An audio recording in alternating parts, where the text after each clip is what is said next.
Hello, welcome to my channel. Today we are gonna talk about two meals that will surprise you with their ingredients and preparation. At first, we have a traditional breakfast in Turkey called kokorek. It is like a sandwich, but instead of ham and cheese, the main thing consists on roasted sheep or lamb intestines, wrapped in sweet bread, seasoned with various aromatic herbs, and then squared on a skewer and slowly roasted on the coals. Its elaboration requires a certain professionalism because first you have to cut the meat of different internal organs in thin slices to then season it with the products mentioned and with lemon, olive oil, and oregano.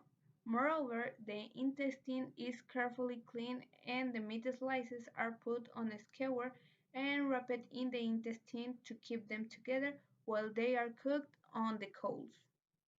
So now let's talk about the history. Even though there is no certain evidence for when coconut was first invented, yet the closest estimation is that it became popular in the 1960s in Greece.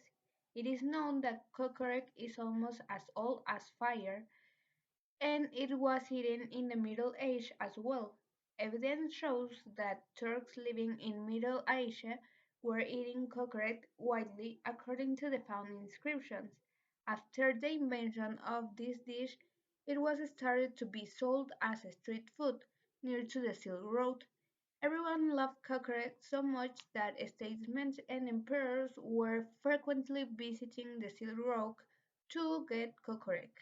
As coconut became popular in Greece, one can easily think that the origin of the word coconut is also in Greece, but there is some mind-confusing evidence in terms of the etymology of coconut.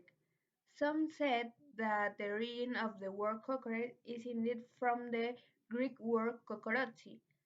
Some sources claim that the origin of the word is from the Albanian word kokeros, or a word from Aromanian language which is kukuretsu.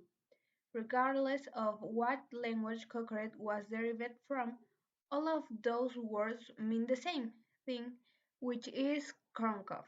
And today the origin of the word coconut is accepted to be Greek.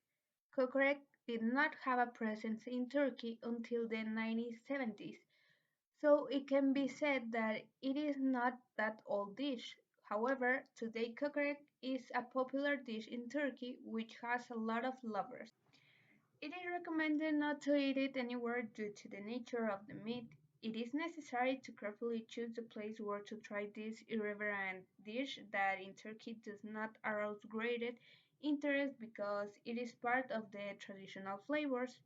One of the most famous places dedicated to the specialty is Sampiyon Kokorek on Istiklal Street in Istanbul at the entrance of the fish market.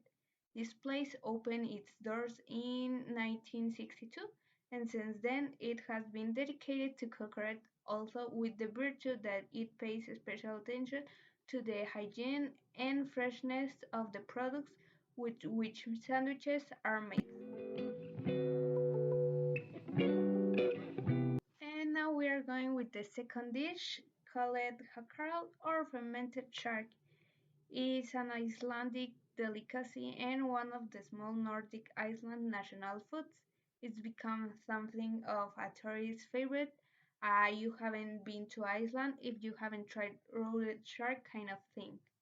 But first, I'm gonna tell you the story. When most settlers first arrived in Iceland around the year 1000, they had to cut down a lot of trees in order to clear space to build houses and obtain the lumber with which to erect them. Doing so eroded the topsoil, which made it difficult to grow crops or raise livestock. On top of that, they were too far away from the rest of civilization to import any food. They had to make do with what was nearby, which included the numerous Greenland sharks in the surrounding Arctic waters. A big problem with this plan was that Greenland shark meat is toxic to humans, and even if it wasn't, the meat would spoil rather quickly. So, these intrepid early settlers would bury the shark in the sand for months at a time, where it would ferment. Then they cut the shark into strips and hang it to dry for another few months. Only then will it eventually become an extremely valuable source of protein. And maybe you are asking, why is there a shark meat toxic to humans? Well, it is because shark's body contain high levels of urea, which we expel in our urine. Sharks, on the other hand, need urea because it allows their bodies to maintain the same salt concentration as the water they live in. Ingesting the raw shark meat can lead to various respiratory, skin, and eye diseases. So when the meat is made edible, what's actually happening is that it's being left to rot as the harmful toxins get broken down. A perhaps contradictory seeming bonus is that the rotted meat keeps for longer than fresh meat otherwise would. And how about the smell of jacal? Well, thanks to all of the urea, jacal retains a strong ammonia-like odor. In fact, the smell is so strong and sometimes so unpleasant that the first-timers may be encouraged to hold their noses when they sample the fermented shark. Another common question is, what does jacal taste like? Well, some said jacal tastes better than it smells, but that's certainly up for debate. Simmer called it the taste sweet, nutty, only faintly fishy. The late Anthony Bourdain, however, wasn't quite as kind. He said that it was the single worst, most disgusting and terrible tasty thing he had ever eaten. Others have said that the flavors are more reminiscent of a strong blue cheese, a flavor which is then accompanied by an undeniable urine-like aftertaste. That's why Hakal is often accompanied by a shot of brandy, a clear, unflavored kind of schnapps that translates to burning wine in English. So now let's talk about the making of Hakal. This is a simplification because in actual fact the process, which has been refined down through the centuries, is much more complex and lengthy. You must bear in mind that fresh shark meat is very fibrous, thought, smelly, and frankly quite disgusting. This is why the freshly caught shark is beheaded and gutted, these being the parts which deteriorate more quickly, and buried in a pit excavated in the sand. Then the entire carcass is covered with large stones which act as a sort of press. In this way, the more nauseating fluids are absorbed by the earth during a period which ranges from 4 to 6 months. At this point, the shark meat might be cut into strips which are then hung up to dry for a further 3 or 4 months. When it's ready, Hakkarl is served without its characteristic outer crust, diced into small pieces. They are eaten just as they are by habitual consumers or served in a glass topped up with brandy, the Iceland aquavit. In this way, the smell is mitigated and the approach to this food is a bit more gentle. You will probably have gathered that eating hakarl is more of a challenge than a pleasure, and in fact, it is usually presented to the unwitting tourist in this light.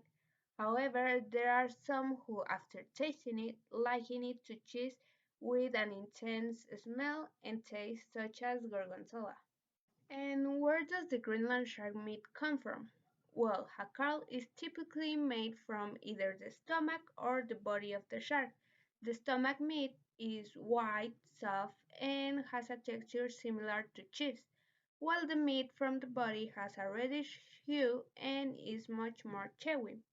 The meat does not by any means have a universal approval rating among Icelanders. Some love it, some hate it, but it is available at most corner shops. It is mainly consumed during the midwinter celebration of the Borablot festival. Borablot regained popularity in the 19th century and contains other meals that will strike outsiders as peculiar. Cuisine such as asbio, that it is boiled sheep's head, and sorcerer root spongar, that it is ram's testicles, is served along hakarl. And also the festival features Brennivin, a type of schnapps, which is the national spirit of Iceland. Should you try fermented shark? When visiting Iceland, adventurous eaters should give the delicacy a try. Most people unfamiliar with the cuisine will not find the taste pleasant. It is a great way to immerse yourself with the Iceland culture. A Carl, at the end of the day, is consumed not for its taste, but for its strong connection to Icelandic heritage. There are a few other ways to feel Icelandic, as putting down some fermented shark meat next time you are in Reykjavik.